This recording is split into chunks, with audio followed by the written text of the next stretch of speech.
पिछले कुछ दिनों से सोशल मीडिया के ऊपर और अब तो मिडल ईस्ट में इस वक्त जो मीडिया के ऊपर सबसे बड़ा सवाल यही घूम रहा है कि क्या ईरान सीक्रेट परमाणु बम बनाने में कामयाब हो गया है और ईरान देश भी अंडरग्राउंड न्यूक्लियर टेस्ट कर चुका है। और क्या सच में ईरान अब ऑफिशियली एक एटॉमिक पावर बन चुका है या ईरान के पास भी दुनिया के 9 देशों की तरह ही परमाणु हथियार आ चुके हैं, यानी शायद परमाणु हथियार का 10वां देश ईरान होगा। और इस तरह की ये सारी खबरें फैलना या इस तरह के ये सारे सवाल उठना, उसके बाद इस सवाल ने दुनिया को चिंताजनक कर दिया है। 5 अक्टूबर के बाद ये उस वक्त शुरू हुई कि जब ईरान से ये खबर आई कि ईरान देश में एक खास इलाके में भूकंप आई है, मतलब कि अर्थक्वेक के झटके महसूस किए गए हैं। भूकंप या अर्थक्वेक क्या है? पृथ्वी की पपड़ी पर मौजूद टेक्टोनिक प्लेट्स हमेशा धीरे धीरे चलती रहती है। इन प्लेटों के आपस में टकराने या घर्षण की वजह से ऊर्जा निकलती है और भूकंप आता है। तेहरान यूनिवर्सिटी के इंस्टीट्यूट ऑफ जियोफिजिक्स ने बताया कि रिक्टर पैमाने पर 4.5 का मैग्नीट्यूड गया है। सेमनान प्रांत में सुबह 10:45 पर दर्ज किया गया था और ये भूकंप अर्दान शहर और इसके आसपास के इलाकों में देखा गया था। मेहर न्यूज एजेंसी ने जब ये जानकारी दी है और बस इसी एक चीज ने पूरी दुनिया का ध्यान ईरान की तरफ घुमा दिया। दोस्तों, दिलचस्प की बात यह है कि ईरान के जिस इलाके में ये अर्थक्वेक आया है, हैरानी इस बात की है कि उस इलाके में कभी भूकंप नहीं आता। वो दरअसल एक रेगिस्तानी इलाका है जहाँ पर हिस्टोरिकल या भूकंप वगैरह बहुत कम ही या नहीं देखने को मिलता है। यही रीजन है कि इस बार का ये भूकंप सोशल मीडिया पर और भी ज्यादा शक के दायरे में आ गया। तो वहीं अब सबसे पहला सवाल तो यही है कि आखिर इस पूरे मामले की सच्चाई क्या है? क्या इस खबर में कितना अफवाह है और ये जो भूकंप आया था ये दुनिया में बाकी आने वाले भूकंप की तरह एक नेचुरल ही भूकंप था या फिर सच में इस बार ईरान ने अंदर ही अंदर कुछ ऐसा कर डाला है जैसे नॉर्थ कोरिया ने 2013 में किया था कि जो मीडिया पर नजर ही नहीं आ रहा था। तो दोस्तों, आगे देखते हैं। उसके पहले आप सभी का के नेटवर्क में आने के लिए दिल से शुक्रिया और वीडियो पूरा जरूर देखें। दोस्तों, पहले आप ये जान लीजिए कि वैसे तो ईरान हमेशा से ही अपने न्यूक्लियर हथियार को लेकर मना करता आया है, मतलब उसका हमेशा से यही कहना है कि वो कभी भी परमाणु बम नहीं बनाएगा। दरअसल ये सिविलियंस पर्पस के लिए है, ना कि हथियार वगैरह बनाने के लिए।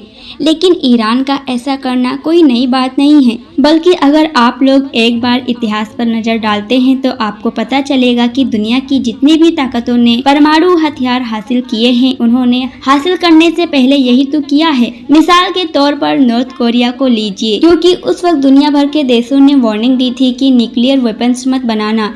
लेकिन अचानक से होता क्या है, सन 2013 में नॉर्थ कोरिया का समुद्री तट एरिया है, उस कोस्टल एरिया में भूकंप आ जाता है और सबको लगता है ये नेचुरल है। लेकिन फ्रेंड्स, नॉर्थ कोरिया में भूकंप तो आता नहीं। खैर, सबको लगता है ठीक है, ऐसे ही नेचुरली आ गया होगा। लेकिन जब जापान के साइंटिस्ट ने अच्छे से चेक किया तो उनको ये पता चलता है ये कोई नेचुरल भूकंप नहीं है। दूसरी तरफ अगर हम इंडिया को ही देखें तो इंडिया जब परमाणु हथियार बना रहा था तो भले ही उस पर कितना भी शक किया जाता था, पाकिस्तान इल्जाम लगाता था, लेकिन कभी भी इंडिया ने माना ही नहीं, हमेशा मना कर रहा था। और आखिर में पूरी दुनिया को उस वक्त पता चला जब ऑफिशियली इंडिया की तरफ से न्यूक्लियर टेस्ट किया गया। तीसरी तरफ पाकिस्तान का भी सेम कुछ यही हाल था, क्योंकि जैसे ही इंडिया परमाणु ताकत बनने में कामयाब हो गया था तो दूसरी तरफ पाकिस्तान भी ये ठान चुका था कि चाहे कुछ भी हो जाए परमाणु हथियार तो हासिल करके रहेंगे। उनके यहाँ पर तो ये नारा तक दे दिया गया था कि आधी रोटी खाएंगे मगर एटम बम जरूर बनाएंगे। लेकिन दोस्तों, ऑब्वियसली पाकिस्तान भी हमेशा इनकार ही करता रहा है और हमेशा यही बोलता रहा है कि वो कभी भी मानने के लिए तैयार ही नहीं हुआ। जब इंडिया की खुफिया एजेंसी वहाँ तक पहुँचने में कामयाब हो गए थे और ये पता लगाने में कामयाब हो गए थे कि कहाँ पर पाकिस्तान का ये पूरा न्यूक्लियर प्रोग्राम चल रहा है, उसके बाद उस दौर के इंडिया के प्राइम मिनिस्टर ने उस वक्त पाकिस्तान लीडर को डायरेक्ट फ़ोन करके ये कहते हैं कि हमको पता है कि तुम इस जगह पर क्या कर रहे हो। ये सुनकर पहले तो पाकिस्तान के लीडर जो उस दौर में पाकिस्तान को चला रहे थे, उनके पैरों के नीचे से जमीन निकल गई कि आखिर इन लोगों को कैसे पता चला। खैर, फिर भी वो किसी भी हाल में मानने के लिए तैयार नहीं हुए और आखिर ना मानते हुए भी लास्ट में जब पाकिस्तान न्यूक्लियर टेस्ट करके ही माना और तभी पूरी दुनिया को इस बारे में ऑफिशियल जानकारी भी मिली। इंडिया, पाकिस्तान, नॉर्थ कोरिया को तो छोड़ ही दीजिए, इजराइल में भी भूकंप आया था, बट इजराइल ऐसी लोकेशन पर है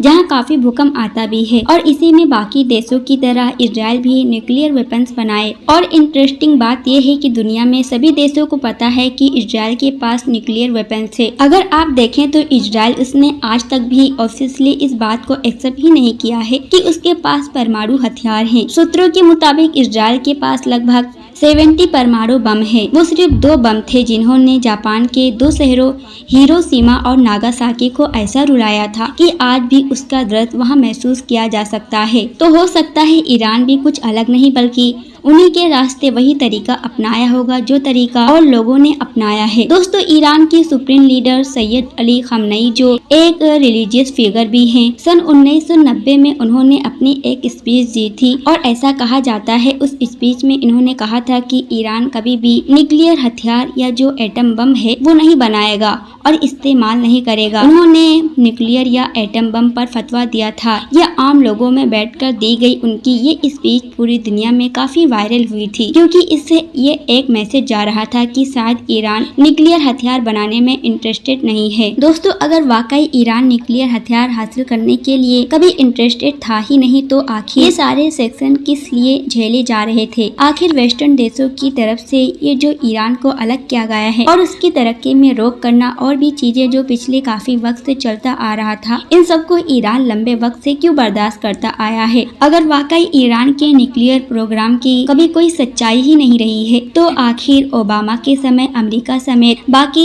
यूरोपियन देश ईरान के कौन से न्यूक्लियर प्रोग्राम से डरकर और उसको हर हाल में रोकने के लिए उसके साथ डील कर बैठे थे कि हमेशा नहीं तो कम से कम अभी तो ईरान को एक न्यूक्लियर पावर बनने से रोका जा सके। दूसरी तरफ इजराइल भी इराक को एक खतरे के तौर पर देखता है। उसने हमेशा से ही ये कहा है कि ईरान के पास परमाणु हथियार नहीं होने चाहिए और अगर ईरान के न्यूक्लियर प्रोग्राम की कोई सच्चाई ही नहीं है तो आखिर सन 2018 और 19 के टाइम में उस फाइल के अंदर क्या था जो इजराइल ने ईरान से चुराई थी और फिर बाद में पूरी दुनिया के सामने एक्सपोज करके उसका इस्तेमाल किया था ताकि अमेरिका और यूरोपियन ताकत के साथ ईरान की उस न्यूक्लियर डील को तुड़वाया जा सके। और आखिर ईरान के वो सबसे बड़े वैज्ञानिक मोहसिन फखरीजादे जो कि न्यूक्लियर प्रोग्राम पर काम कर रहे थे, जिनको इजराइल ने अपनी पूरी ताकत लगाकर और एक लंबा मिशन को अंजाम देकर गोली मारकर आतंकियों ने हत्या कर दी। ये घटना ईरान की राजधानी तेहरान में हुई और जिनको आज ईरान की जनता अपने सबसे बड़े नेशनल हीरो में से एक हीरो मानती है।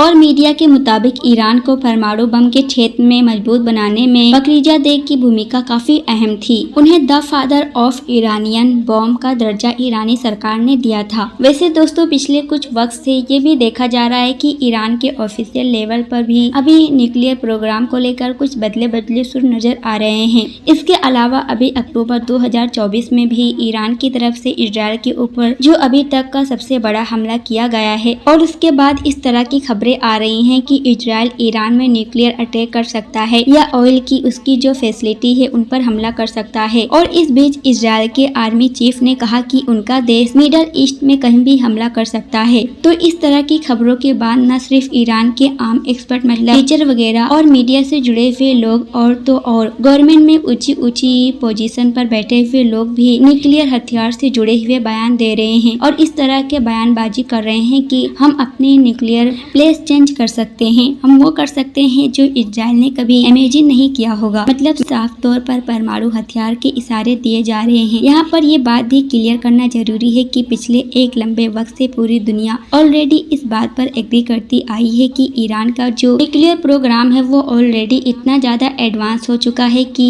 वो जब चाहे बड़ी ही आसानी के साथ और बड़े ही कम वक्त में परमाणु हथियार हासिल कर सकता है। खास बात यह है कि ईरान ने बहुत सारे खतरों को भांपने के बाद और पुरानी गलतियों से सीखने के बाद उसका ये जो न्यूक्लियर प्रोग्राम है वो ज्यादातर अंडरग्राउंड रखा है। मतलब वो जमीन के इतने नीचे है कि इजराइल या इस तरह के दूसरे दुश्मन वहां तक पहुंच ही नहीं सकते और अगर वहां तक पहुंच भी जाएं, मतलब उस पर अटैक भी कर दे, तो ईरान का प्रोग्राम एक तो बहुत बड़ा है और दूसरी बात यह है कि वो इस कंडीशन में है कि उसको दोबारा से उसी हालत में कुछ वक्त के अंदर ही लाया जा सकता है। यही वजह है कि बाकी लोगों को तो छोड़ ही दीजिए, बल्कि इजराइल के खुद के पूर्व प्रधानमंत्री ने एक इंटरव्यू में कहा था कि मुझको नहीं लगता कि अगर इजराइल की न्यूक्लियर फैसिलिटी पर हमला करेगा तो उससे ईरान के न्यूक्लियर प्रोग्राम को कोई नुकसान पहुंचाया जा सकता है, क्योंकि वो तो अब हद से ज्यादा एडवांस हो चुका है। और अब आखिर में सवाल ये भी है कि क्या एक न्यूक्लियर टेस्ट अर्थक्वेक को यानी कि भूकंप को जन्म दे सकता है, जैसे कि ईरान के केस में दावा किया जा रहा है। तो दोस्तों, आज की वीडियो को यहीं खत्म करते हैं और टॉपिक से रिलेटेड आप कमेंट बॉक्स में अपनी राय जरूर दे सकते हैं।